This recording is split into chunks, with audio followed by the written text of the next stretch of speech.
Hello,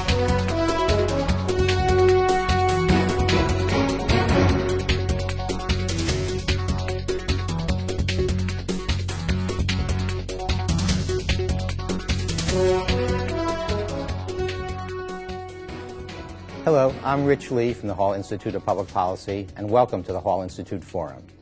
New Jersey newspapers have a long and distinguished history in our state.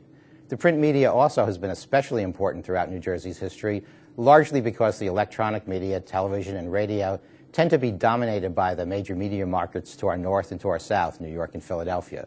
With us today to discuss New Jersey newspaper history and to maybe take a look towards the future is Jerry Aumente, who's written a book about New Jersey newspapers. Jerry, welcome to the Hall Institute. Nice to be here, Rich. Okay. Thank you. Jerry, I was kind of short with your introduction because I know you have many credentials, and we've had the opportunity to work together and collaborate in the past, so I'm familiar with your background. But maybe if you could share with our viewers a little bit about what you bring to the table, maybe starting with your career as a journalist. Good. I became interested in journalism at Rutgers, Newark, and was editor of the college paper, and I was then working part-time for the Newark News as a copy boy. Went to Columbia Graduate School of Journalism. After that, started working for the Newark Evening News. Went overseas to work with the Paris Tribune. Came back to work with the Detroit News. And then had a Nieman Fellowship to Harvard and spent a year studying urban affairs and Canadian affairs. And then at that point, about 1969, I joined Rutgers University as an associate professor and set up a program in urban communications.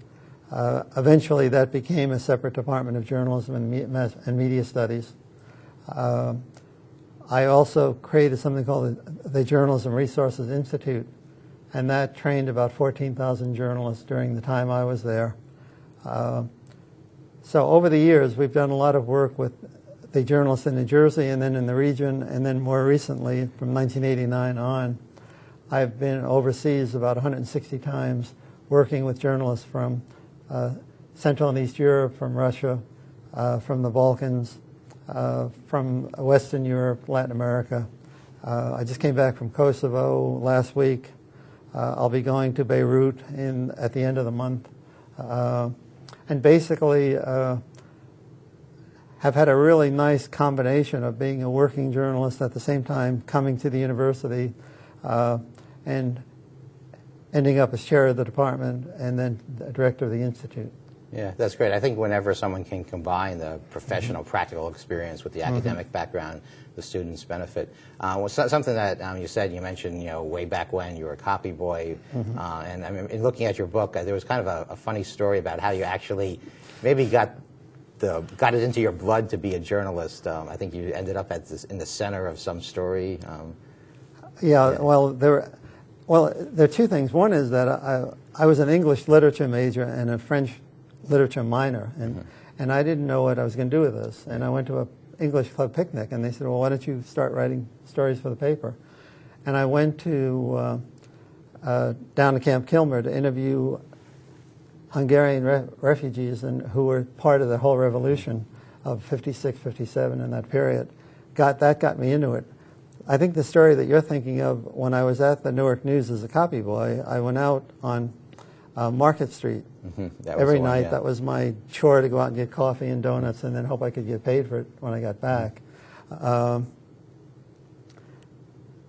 were a whole row of Skid Row bars there, and one of the security people was beating on a drunk who didn't know where he was, quite frankly, and he just kept hitting him. So I said, why don't you not hit him? He doesn't know what's up. So he said, all right, you're under arrest. So I'm there with this poor drunk, and somebody from the Star Ledger walked by and saw me, and they ran up to the Newark News staff and said, they're beating up your copy boy on Market Street. So suddenly the half of the night side came out, running out.